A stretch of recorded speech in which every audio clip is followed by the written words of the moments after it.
Good day, Miss Elliot. Mr. Rivers. I've come to see how you spend your free afternoon.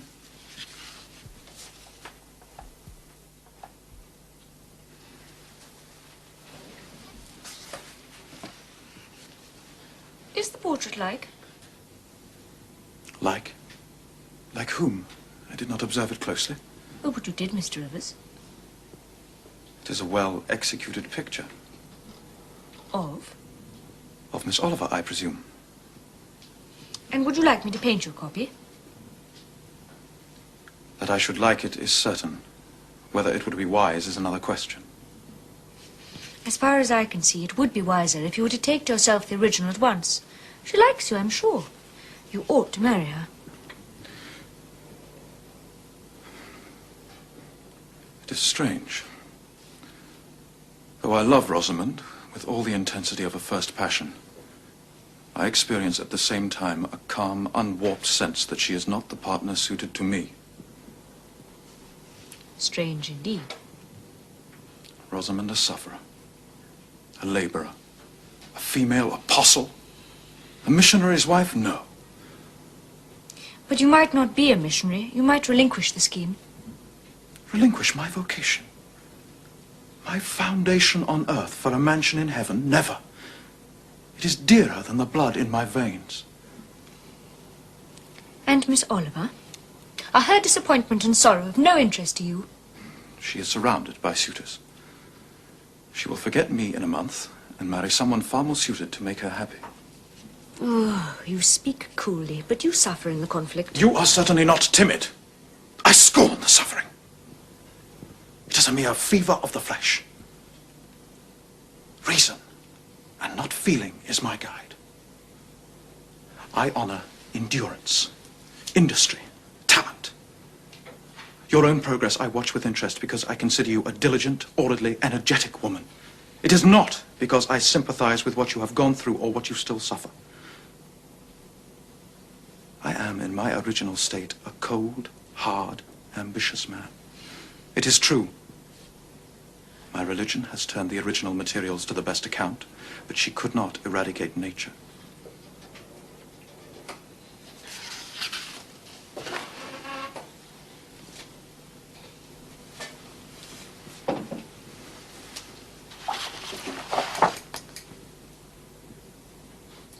She is beautiful. She is well named the Rose of the World.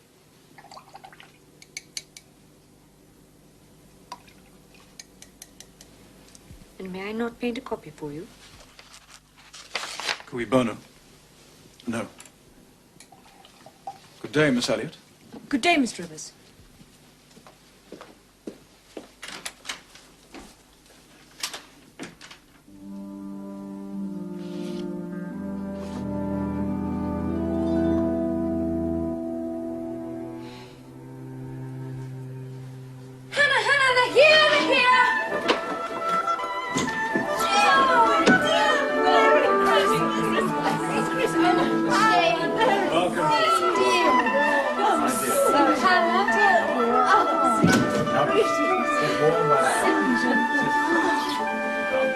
Oh, is it not wonderful to be all together in our own home for Christmas? The place shines like a new pin. The young lady came back with me a week ago when the school closed, and I must say she's worked as hard as me. Oh, bless you, Jane. I hope this means you regard it as your own home. I, too. One's family is one's most precious earthly possession. Jane, I must speak with you.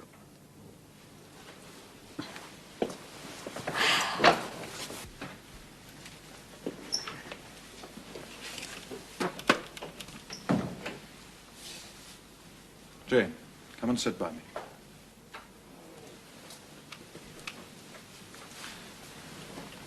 You may remember a letter I had recently concerning my Uncle John's will. Yes. It was from his London solicitor, a Mr. Briggs. I know Mr. Briggs. And you know my name. I plead guilty. Forgive me. Briggs wrote again later. Your name was mentioned. Why? I will tell you in a moment. But in consequence I have learned what befell you from the day you went as the governess to the ward of a certain Mr. Rochester. I can guess your feelings, but restrain them for a while. I know he offered you a bigamous marriage, that you fled, and that you are absolutely innocent of blame. Oh, and where is he? What is he doing? Is he well? I'm ignorant of all concerning Mr. Rochester. He caused the country to be scoured for you, and when all searches and inquiries proved fruitless, he disappeared. It is generally believed that he has gone abroad. Oh, what'll become of him? Surely you are the last to care. Briggs wrote to Thornfield Hall. He was paid and has heard nothing since, except from a Mrs. Fairfax giving no information. Of Mr. Rochester... You don't know him. Don't pronounce an opinion on him. Very well. Your uncle having died, Mr. Briggs could not trace the heiress. Where is Mr. Briggs now? He may perhaps know more of Mr. Rochester than you do. Briggs is in London. I should doubt his knowing anything at all about Mr. Rochester. It is not in Mr. Rochester that he is interested. You forget essential points in pursuing trifles. You do not inquire why Briggs has sought after you, what his interest was in you. Well, what did he want?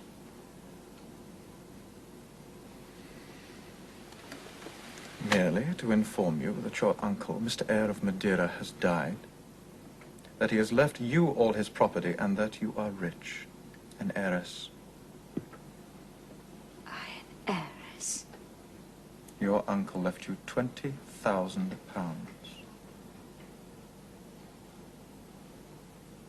I shall leave you for a while. Oh, wait. Mr. Rivers, when first Mr. Briggs wrote to you, you were disinherited in favor of another relative. You shall have to know it sometime. You may as well know now as later. Your name is Jane Eyre. You may well not know that I was christened St. John Eyre Rivers. My mother's name was Eyre. One brother was Uncle John, who died in Madeira and left this money. The other brother was a poor clergyman who died, as his wife did, many years ago. I know your whole story. Then your mother is my father's sister. Undeniably. We are cousins. Yes, we are cousins. Oh, I'm glad. You are an odd girl. You remained quite serious when I told you you had got a fortune. And now, for a matter of no moment, you are excited. It may be of no moment to you. You have sisters. I had nobody. And now I have 3 relatives. Oh, I'm glad. Now you've given me too much to take in. I must be alone. Think. Please stay. I'll go to my room. Oh, we'll have so much to talk about.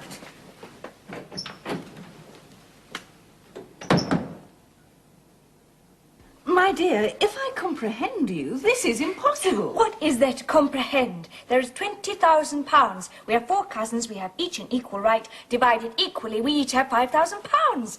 It is as much as any of us needs, and it is perfectly possible. It is too noble a sacrifice, Jane. Noble? Mary, dear, it is selfish.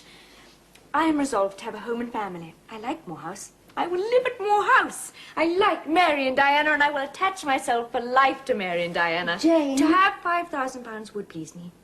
To have £20,000 would torment and oppress me. It is contrary to all custom. The entire fortune is your right. St. My John. uncle was free to leave the money to whom he would.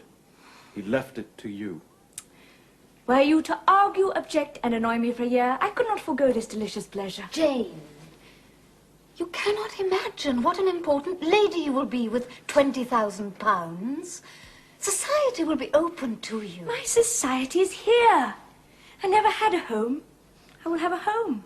I never had brothers and sisters, and I must and will have them now. We cannot take advantage. Say again, you'll be my brother. I will be your brother. No buts.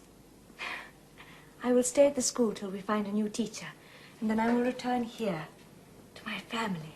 Say what you will, my purpose is fixed. I shall write to the lawyers tonight, and will you nill you, it is done.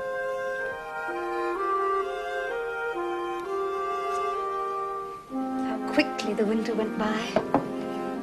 And how wonderful to be spending the summer